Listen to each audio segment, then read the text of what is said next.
Hey, this is Meridith Elliott Powell, and it is Saturday morning. It is a little bit early. I apologize. That is my fault. But we are coming to you live to do Sales Logic. Hanging out here with my partner, Mark Hunter. How are things in Dallas this morning, Mark? Things in Dallas are fine. And don't ever apologize. Hey, in sales, we go forward and make it happen, regardless of what time it is. Hey, it may be 7 a.m. here, but I've already worked out. I've already gone for a run. I've already had a couple of cups of coffee, and we've already had a short meeting. So, hey, it's a great day. That's right. And it's gotta love these holiday weekends. It's not only a time to get to slow down and spend some time with family. I hope that everybody is going to pay some respects to veterans on Monday. I, for one, am going to go to a talk and listen to a gentleman who spent 2 years at the tomb of the unknown soldier. But it's so easy this time of year to think it's the kickoff to summer, but it really is a time when we want to slow down and we want to give thanks for the way of life that we have and really thank our veterans. And that's what Memorial Day is all about. And that is a moving experience to watch the changing of the guard. It's incredible. That is an amazing 24/7, regardless of what the weather is. I've been there both during daylight hours when it's nice, and I've been there in the wee hours of the morning, and the exact same precision happens at 3 a.m. as it happens at 2 o'clock in the afternoon. Really is amazing. Yeah, absolutely. And for those of you who want to work all weekend, like I know Mark and I are going to be doing, it's a great time to sell internationally because, again, the only people celebrating Memorial Day are those of us in the U.S. So if you've got those, customers in other countries, they are going to be plugging right through. Is that all right, Mark? Yeah, you're right. I'll be working all weekend. All right, let's hit this video and dive in. Prospect with integrity, we will get customers who have integrity. Integrity is the foundation from which everything is built on. You better understand value. But at the end of the day, sales is a relationship business. It is a people business. It is an emotional business.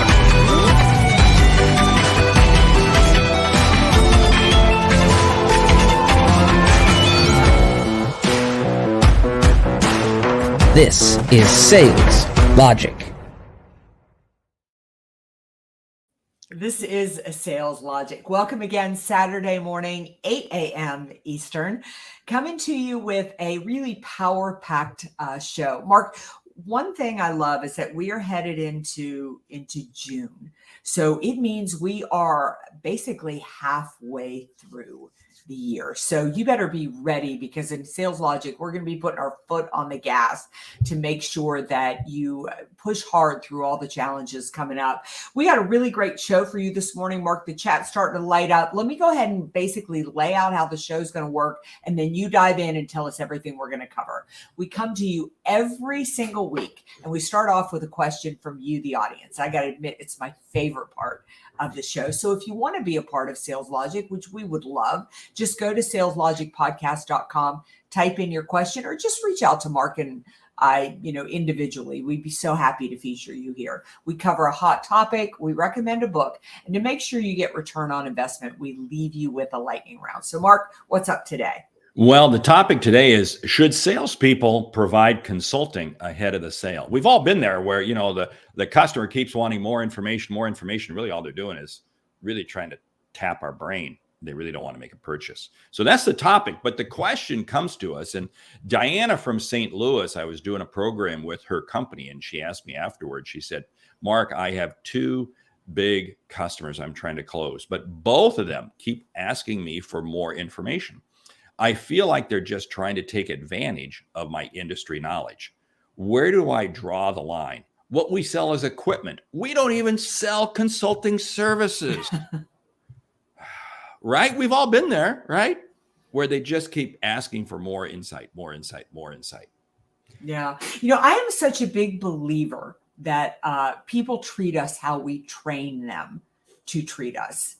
So in essence, I don't fault the customer in this. If they keep asking for information and you keep sharing information, then they are going to keep asking for it. And so there's a balance here. And typically the way that I handle it is I think it is fair for the customer to want to test us before the sale, especially Diana, because you sell equipment. That's a big ticket item. So before I'm going to lay out 5 figures or I'm going to lay out 6 figures, I want to know and understand and test the knowledge of the individual that I'm dealing with.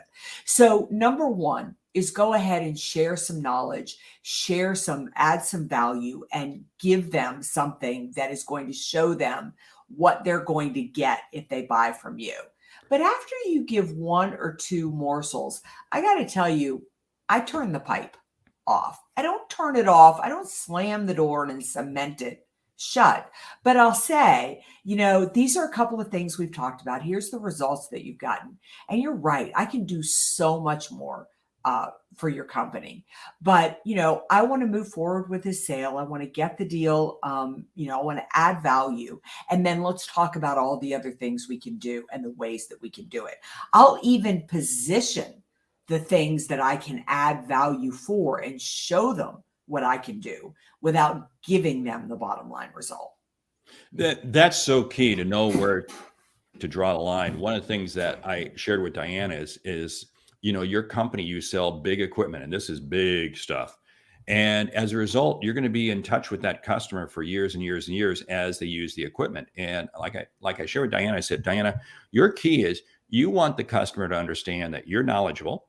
When the transaction's made, you're not going away. You're still going to be part of the service team. And B, these are the types of things that we routinely do for customers like you.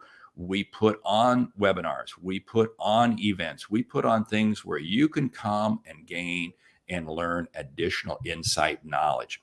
And this is really what you want them to understand, that, hey, they may be trying to get this knowledge from you today. Now, the risk is they're trying to get this knowledge from you today to help them make a better decision to buy somebody else. That's why I agree with you totally, Mayor. You got to shut them off. Yeah.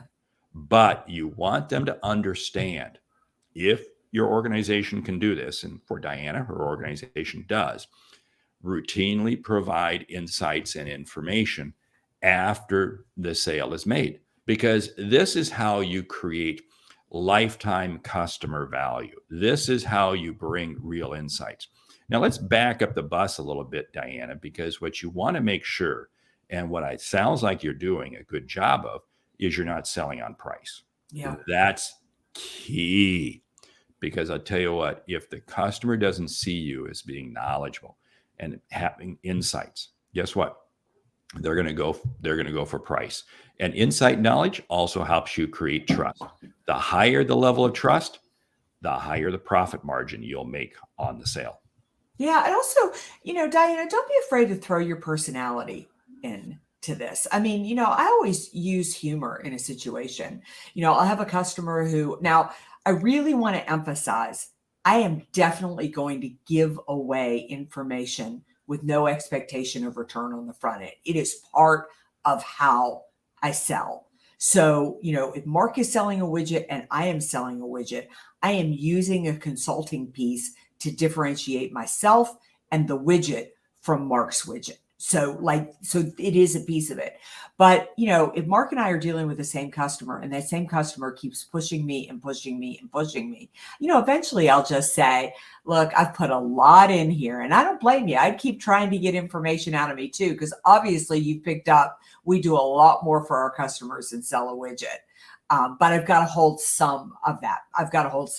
Back. So go ahead and put a little bit of your personality into it and have a little bit of fun with it. They know what they're doing, so they'll respond to you pushing back on it a little bit. Yeah, if the customer is respectful, and this is where you begin to ferret out the individual that is just trying to use and abuse you. And those people you don't want to work with anyway. So yeah, I mean, I have shared with a number of customers along the way, hey, you know what? I mean, I normally get paid a lot more for this, and I'm doing all this for free right now for you. And you're right. You kind of use a little bit of this humor and say, how much of this would you do for your customers? And you begin to get the customer to realize that, yeah, you're right. They're asking for a lot. But go back to something you said in terms of a commodity.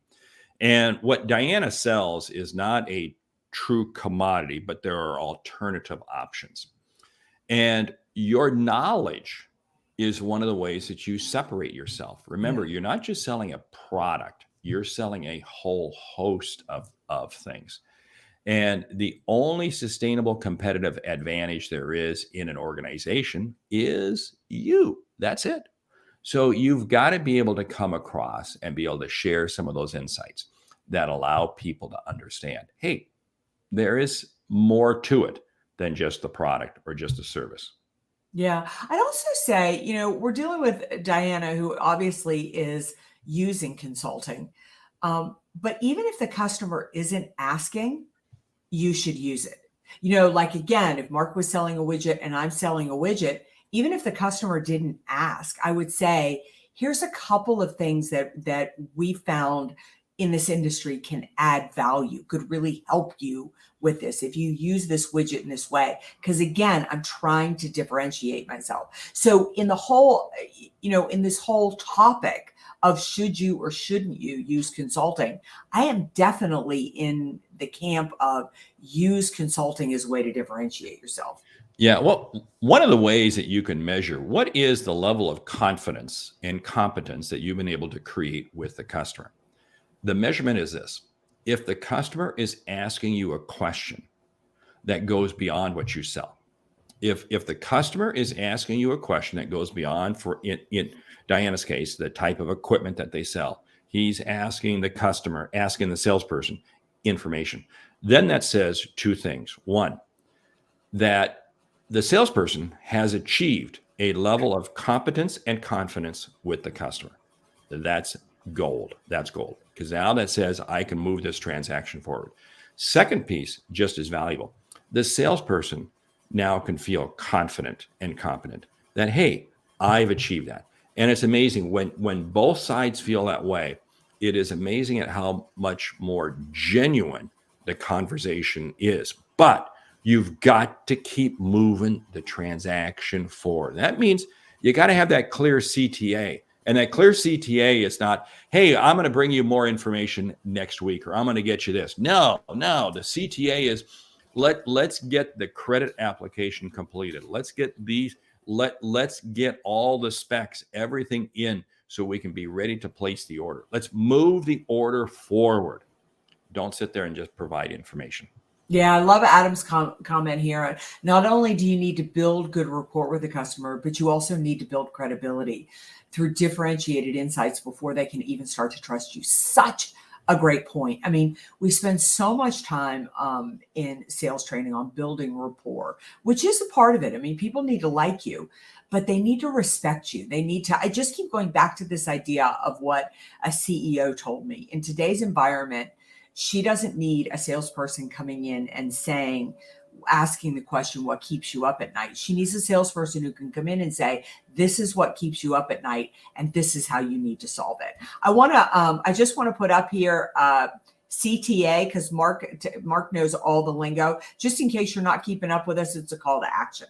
So There you go. Okay. Hey, there's something interesting about that question, because what keeps you up at night? I was listening to some Chorus calls the other day, Chorus and Gong, two very good services out there that record sales calls. And I was amazed at the number of times salespeople were going into calls with senior level people, asking the salesperson kind of what they do, or asking the customer kind of what they do and so forth. And there was one in particular that blew my mind away, because it was a manufacturing company out of Wisconsin. And so I go to the website. Here is the person's picture, right, as one of the senior officers of the company on the website. And this salesperson began, so tell me a little bit about how long you've been with the company and what you do. It's like, oh, give me a break. It's all right there on the website. It was all right there in that person's LinkedIn profile and so forth. You see, when you talk about bringing knowledge, you got to bring it at the level they're already playing at. If you, tell me about what you do. You do not walk into, you would not walk into a CEO. We'll say Jamie Dimon, JP Morgan, CEO. Hey, Jamie, tell me a little bit about what your average day is like. What do you do? I mean, you'd get thrown out in a heartbeat. You've got to come in at that level the person's at. Yeah, which let's talk a moment about research as it leads to consulting. As a sales professional, you have to understand that you really need to know the industry you're selling into better than the customer knows the industry. Now, you can argue, they're in the industry, maybe you sell in multiple industries. Why do you have to know that? Well, the point is, they're not looking for a sales professional. They're looking for an expert. I think one of the greatest examples of this are pharmaceutical reps, surgical pharmaceutical reps. They're in the operating room with the surgeon. They're literally showing them how to use the equipment or the tool or the apparatus or whatever it is that they're selling. My husband's a dentist, and I can't tell you how many times he bought a piece of equipment where the rep, not somebody from their company, the sales rep, would come up the day that Rob would first be using that piece of equipment. And that man or woman would be standing right by his side, helping him be productive and efficient and accurate with the equipment. We all need to function like that. And if you stop and think about that, it isn't that salesperson has gone to medical school, Right, and has done all this. No. But the salesperson is taking the time to immerse themselves in the industry. I tell people this. Yeah, I hear this comment all the time. Well, I don't understand the industry. Well, all you need to do is take 15 to 20 minutes a night. Just turn off Netflix and do some research on your industry. 15 to 20 minutes a night for 3, 4, 5, 6 weeks. And you know what? You'll be pretty smart. You will understand your industry. Okay. I mean, but this is the whole thing. Too many salespeople just don't want to make the commitment. And then they go in and ask the lame questions. We're talking about a whole wide range of things here, and we haven't even gotten to the topic, but we really have answers. Yeah, we have. Because I think you do need to talk about all these things when you're talking about consulting. I mean, in essence, what we're doing is saying it is part of the sales process. Yes. You need to be an expert in the field. You need to offer consulting as a piece of it, but you also need to know when to turn the flow off and say, I'm giving too much away here. We've all had that experience where we're not the low cost provider and we're dealing against a competitor. And the customer is bleeding us dry for information and is going to turn around and buy the lower cost product.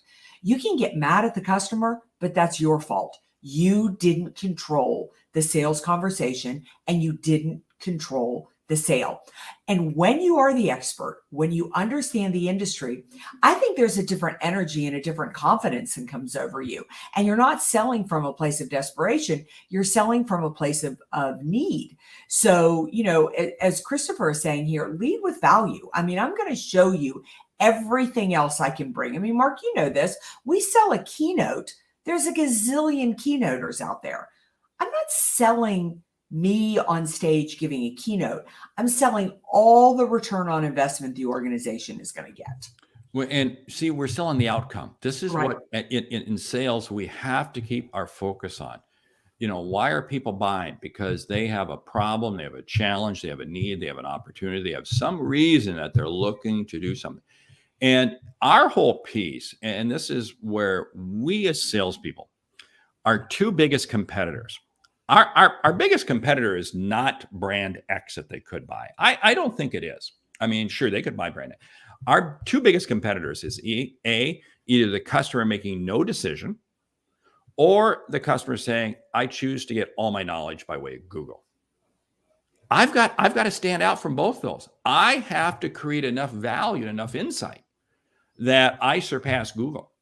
And I have to create enough value and enough insight to create the need and the reason why you need to make a decision. Because how many times have we seen situations, we see this in all the time working with companies, where the customer ultimately makes no decision because not only did you as a salesperson, but other people they may have been talking to, nobody created enough value to really warrant a reason for the customer to make a decision. Hey, we got to keep. Wow, I didn't realize. Yeah, we're there. So, what's the book this morning? The book. This is a cool book. $1 Trillion Consulting. $1 Trillion Coach. Now, I don't know that book. Well, I didn't know it either until it got dropped in my lap. Bill Campbell was a gentleman who was the coach to whether it be Apple, Steve Jobs, when he was on the board of directors at Apple for a number of years, Google, Microsoft, any number of companies he has been. And it is a fascinating read because it talks about how he broke apart problems. And his whole premise was he said, people are too many times focused on the problem versus the people. Think about this with what you sell. And this is what hit home with me. The sale is made when you focus on the person, when you focus on the person and create the trust.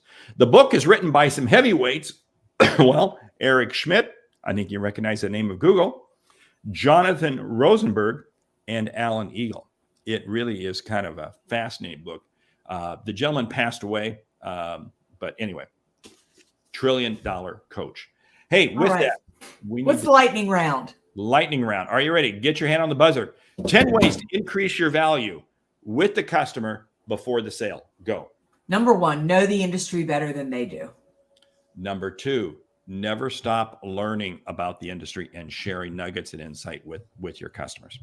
Research the person, know who they are on a personal level. Never sit there and assume the customer knows anything. They don't. It's your job to unsort in their mind what they don't know.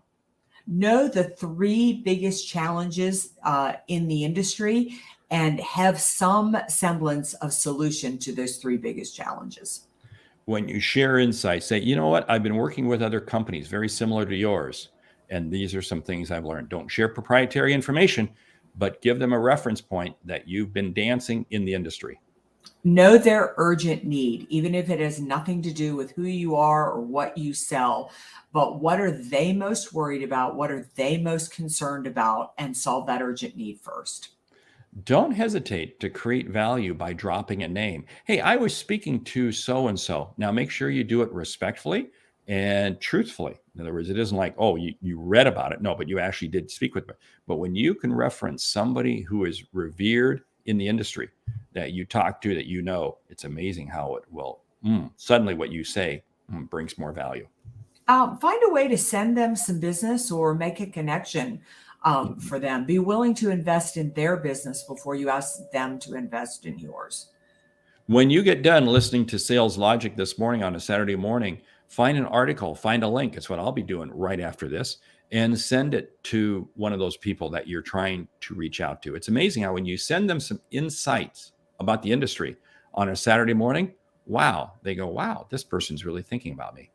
Be able to know the other people in the company so that when you're speaking with the CEO or somebody else at the C-suite and you speak about their purchasing department or their marketing department, you're able to name who those people are and kind of what their background is. Great. Hey, I'll share one more, you share one more, and we close it down.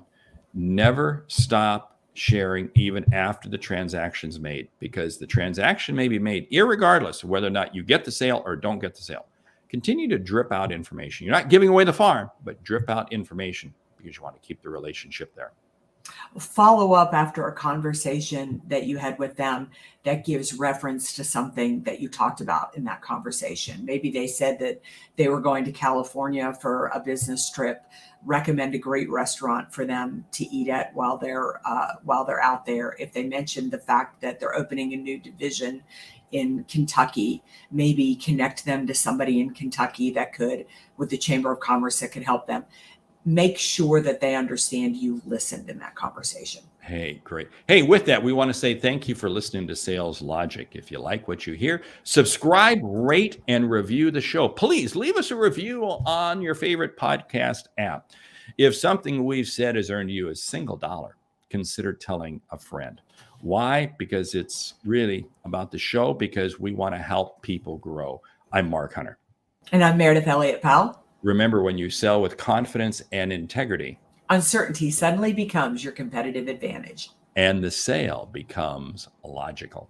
All right. I hope everybody has an amazing weekend. For those of you here in the States, have a great Memorial Day weekend. Don't forget to thank a veteran on Monday. We'll see you right back here next Saturday morning.